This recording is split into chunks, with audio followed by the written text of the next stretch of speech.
ان الذین ارتدوا علی ادبارہم من بعد ما تبین لهم الہدی، یقیناً وہ لوگ جو اپنی پیٹھوں کے بل مڑ جائیں گے اس کے بعد کہ ان پر ہدایت واضح ہو چکی ہو. الشیطان سول لهم، شیطان نے در حقیقت ان کے لیے یہ مرحلہ ارتداد کا اور پیچھے مڑ جانے کا آسان کر دیا ہے. وَأَمْلَى لَهُمْ، اور ان کو بڑی طول عمل کے اندر پھنسا دیا ہے، لمبے لمبے ان کی امیدیں ہیں دنیا کے اندر. ظاہر بات ہے دنیا میں بڑے بڑے نقشے بنا رکھے ہیں، تو اب یہ میدان جنگ میں جاتے ہوئے تو انسان کترائے گا. ذَلِكَ بِأَنَّهُمْ قَالُوا لِلَّذِينَ كَرِهُوا مَا نَزَلَ اللَّهُ سَنُطِيعُكُمْ فِي بَعْضِ الْأَمْرِ، یہ اس لیے ہے کہ انہوں نے کہا ان لوگوں سے جنہیں ناپسند ہے وہ شے جو اللہ نے نازل کی. اللہ نے قرآن نازل کیا، یہ ناپسند کس کو تھا؟ قریش کو تھا، کفار کو اور یہود کو. تو یہ لوگ یہ ایمان تو لے آئے تھے، لیکن یہ کہ ان کے اندر وہ روگ تھا، دلوں میں وہ مرض تھا، وہ نفاق کی بیماری جڑ پکڑ چکی تھی. وہ یہ کہتے تھے ذالک بانہم قالوا للذین کرہوا ما نزل اللہ، جن لوگوں کو یہ اللہ کے اتاری ہوئی کتاب اور اللہ کے اتارے ہوئے احکام پسند نہیں آتے، ان سے جا کر انہوں نے کہا سنطیعکم فی بعض الامر، تو دیکھیے ہم اگرچہ ایمان تو لے آئے ہیں، محمد کی بات تو ہمیں ماننی ہے، لیکن ہم آپ کی بھی اطاعت جاری رکھیں گے، کچھ چیزوں کے اندر آپ کی بات پر ہم عمل کریں گے، آپ کا حکم مانیں گے. آپ یہ نہ سمجھیے کہ ہم نے آپ سے اپنا رشتہ بالکل توڑ لیا. منافق اسی کو کہتے ہیں کہ جس نے دونوں کے ساتھ جوڑا رکھنے کی اپنے آپ کو کوشش کی. مذبذبین بین ذلک لا الہ الا ولا الہ الا، ان کے پاس جاتے ہیں تو کہتے ہیں، اہل ایمان کے پاس آتے ہیں تو کہتے ہیں ہم ایمان لے آمنا.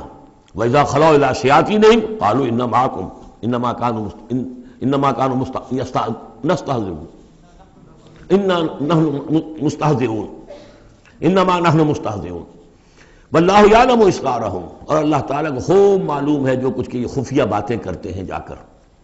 فَكَيْفَ إِذَا تَوَفَّتْهُمُ الْمَلَائِكَةُ يَضْرِبُونَ وُجُوهَهُمْ وَأَدْبَارَهُمْ، تو کیا حال ہوگا ان کا جب کہ ان کی جانیں قبض کریں گے فرشتے، ان کے چہروں پر ضرب لگاتے ہوئے، ان کی پیٹھوں کے اوپر ضرب لگاتے ہوئے. ذَلِكَ بِأَنَّهُمُ اتَّبَعُوا مَا أَسْخَطَ اللَّهُ، یہ اس لیے کہ انہوں نے پیروی اس چیز کی جو اللہ کو ناپسند ہے. وَكَرِهُوا رِضْوَانَهُ، اور ناپسند کیا انہوں نے اللہ کی رضا کو. فَأَحْبَطَ أَعْمَالَهُمْ، تو اللہ نے ان کے سارے اعمال اکارت کر دیے، حبط کر دیے. یعنی اب تک انہوں نے حضور کے پیچھے نمازیں جو پڑھی ہیں اور جو بھی کوئی نیکیاں کی ہیں، اب جب مرحلہ آ گیا ہے قتال کا اور یہ جی چرا رہے ہیں، تو گویا کہ وہ سارے ان کے اب تک کے جو اعمال ہیں وہ حبط ہو جائیں گے. ام حسب الذین فی قلوبہم مرض ان لن یخرج اللہ اضغانہم، کیا سمجھا تھا ان لوگوں نے کہ جن کے دلوں میں یہ روگ ہے کہ اللہ تعالیٰ ان کے کھوٹ کو ظاہر نہیں کرے گا. وہ اپنے کھوٹ کو اندر جو نفاق کی بیماری لیے پھرتے ہیں اس کو چھپائے رکھ سکیں گے؟ انہوں نے یہ سمجھا تھا.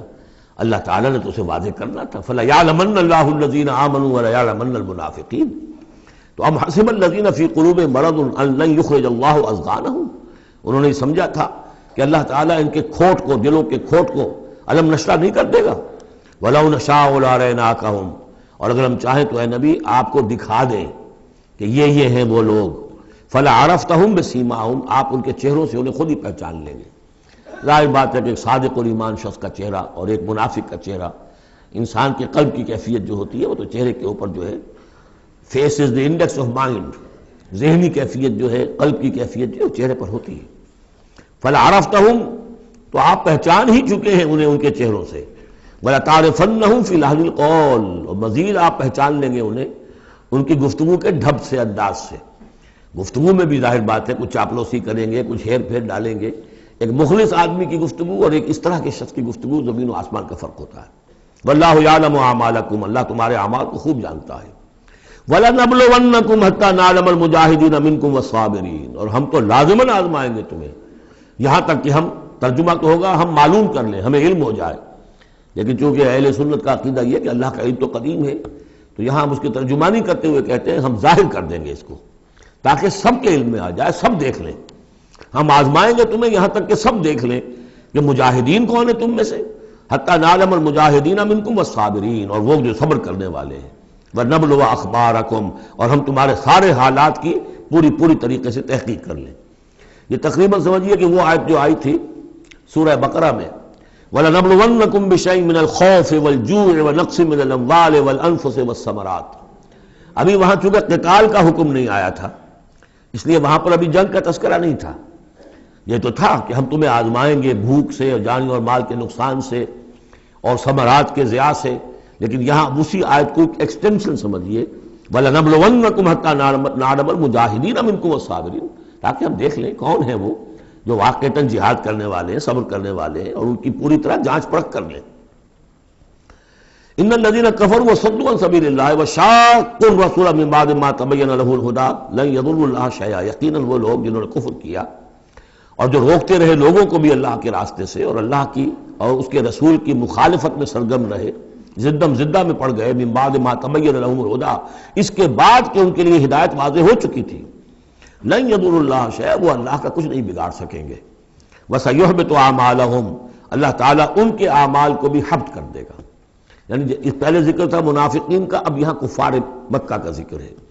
ان کے اعمال کیا تھے؟ وہی حاجیوں کی خدمت کرتے تھے، اجعلتم سقایۃ الحاج وعمارۃ المسجد الحرام کمن آمن باللہ والیوم الآخر، اور یہ کہ بہرحال اور بھی کچھ دے، کسی نے کھانا کھلا دیا، کسی کو کچھ اور کر دیا، اور پھر یہ کہ جو کچھ انہوں نے جد و جہد کی ہے، انہوں نے بھی مال خرچ کیے ہیں، جنگیں کی ہیں، بدر میں آئے تھے تبھی تو بہت سے لوگوں نے کفار نے انفاق کیا تھا، تبھی تو ساز و سامان تیار ہوا تھا، 900 اونٹ لے کر نکلے تھے، روزانہ ایک دن 10 ایک دن 9 اونٹ تو ذبح ہو رہے تھے وہ فوج کو جو کھانا کھلانے کے لیے، تو آخر لوگوں نے کنٹریبیوٹ کیا تھا، تو یہ سارے اعمال ان کے اکارت چلے گئے۔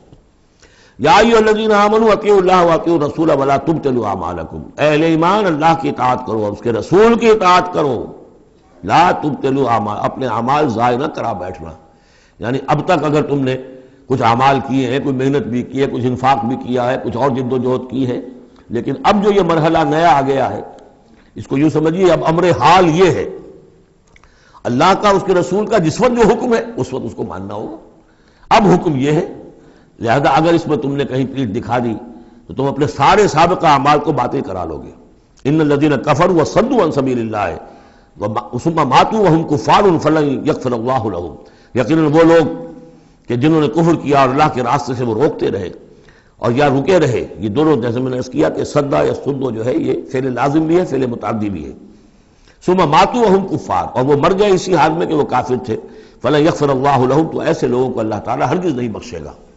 فلا تہنوا، تو اے مسلمانوں تم ڈھیلے نہ پڑو، بودے پن کا مظاہرہ نہ کرو، وتدعوا الی السلم، سیدھا سلم میں، اور تم جو اب یہ کہہ رہے ہو صلح کی بات ہونی چاہیے اور سلامتی کی بات ہونی چاہیے اور خام خواہ کی لڑائی جھگڑا جو ہے اس سے کیا حاصل ہے، یہ جو تم کر رہے ہو یہ نہ کرو۔ فلا تہنوا وتدعوا الی السلم، بلکہ اب جو مرحلہ آ گیا ہے اب تو سرفروشی کا مرحلہ آ گیا ہے، وانتم الاعلون، اور گھبراؤ نہیں، تم ہی سب سے اونچے رہو گے، سربلند رہو گے، غالب ہوگے، واللہ معکم، اللہ تمہارے ساتھ ہے، اس کی مدد تمہارے شامل حال ہے، ولن یترکم اعمالکم، اللہ تعالیٰ تمہارے اعمال ضائع نہیں کرے گا۔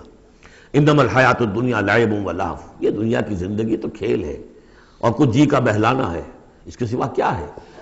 آخرت کے مقابلے میں تو یہ دھوکے کا سامان ہے، دھوکے کی ٹٹی ہے۔ وما الحیات الدنیا الا متاع الغرور وان تؤمنوا وتتقوا یؤتکم اجورکم، اگر تم ایمان لاؤ، ایمان پر قائم رہو اور اپنے رب کا تقوی اختیار کیے رکھو، اللہ تعالیٰ تمہیں دے گا تمہارے بدلے، تمہارے اجر۔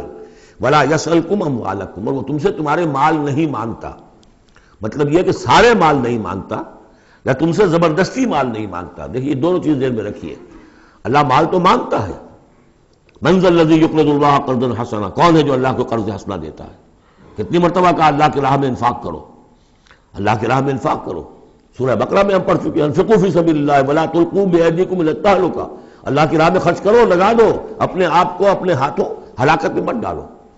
یہ اللہ کا مال مانگنا تو ہے، لیکن ایک تو یہ کہ جبر نہیں کیا، یہ کمال ہے محمد رسول اللہ صلی اللہ علیہ وسلم کا، اتنی عظیم انقلابی جد و جہد۔ کبھی آپ نے کہا کہ ایمرجنسی ہے لہذا اب سب کا مال ضبط، فلاں کا مال ضبط، کچھ نہیں، جو بھی تشویق ہے ترغیب ہے، لیکن جس نے دیا اپنی مرضی سے دیا، سوائے ایک جنگ کے نفیر عام بھی نہیں تھی، تشویق ہے ترغیب ہے، حرض المؤمنین علی القتال، نکلو اللہ کی راہ میں، شہادت جو ہے اس کو اپنا مقصود سمجھو، شہادت ہے مطلوب و مقصود ہے مومن، جبر نہیں کیا، یہ کمال ہے میرے نزدیک۔ ویسے تو کمال ہر پہلو سے ہے، لیکن یہ نکتہ بھی ذہن میں رکھیے کہ کہیں بھی کسی صورتحال میں جبر کا معاملہ نہیں آیا، تو اللہ تعالیٰ تم سے جبرن نہیں مانگتا یا کل کے کل مال نہیں مانگتا۔ ان یسألکموہا، اگر وہ تم سے مانگے تمہارے سارے مال، فیحفکم، اور تم پر سختی کرے اور تنگی کرے، تبخلوا، تم بخل سے کام لوگے، ویخرج اضغانکم، اور اللہ ظاہر کر دے گا پھر تمہارے اندر کے کھوٹ کو، جو تمہارا کھوٹ اندر ہے وہ زبانوں پر آ جائے گا، جیسا کہ غزوہ احزاب کے موقع پر آ گیا کہ ما وعدنا اللہ ورسولہ الا غرورا، منافقین نے یہ بات کہہ دی کھلم کھلا کہ اللہ اور اس کے رسول نے تو ہمیں دھوکہ دیا، سب باغ دکھائے۔ ہاں انتم ہؤلاء تدعون لتنفقوا فی سبیل اللہ، تمہیں بلایا جا رہا ہے، ترغیب دی جا رہی ہے، تمہیں تشویق کی جا رہی ہے کہ تم اللہ کی راہ میں خرچ کرو، لتنفقوا فی سبیل اللہ، فمنکم من یبخل، تم میں سے کوئی وہ بھی ہے جو بخل سے کام لیتے ہیں، ومن یبخل فانما یبخل عن نفسہ، جو کوئی بخل سے کام لے رہا ہے وہ بخل اپنے آپ سے کر رہا ہے، وہ اپنے وہ فائدے چھوڑ رہا ہے کہ جو انفاق سے اسے ملیں گے۔ ایک کے 700 ملتے ہوں تو اگر نہیں دے رہے آپ ایک تو کس کا گھاٹا کیا؟ اپنا نقصان کیا نا، تو وہ تو اپنی جان سے ہی نفس جو ہے بخل کر رہا ہے۔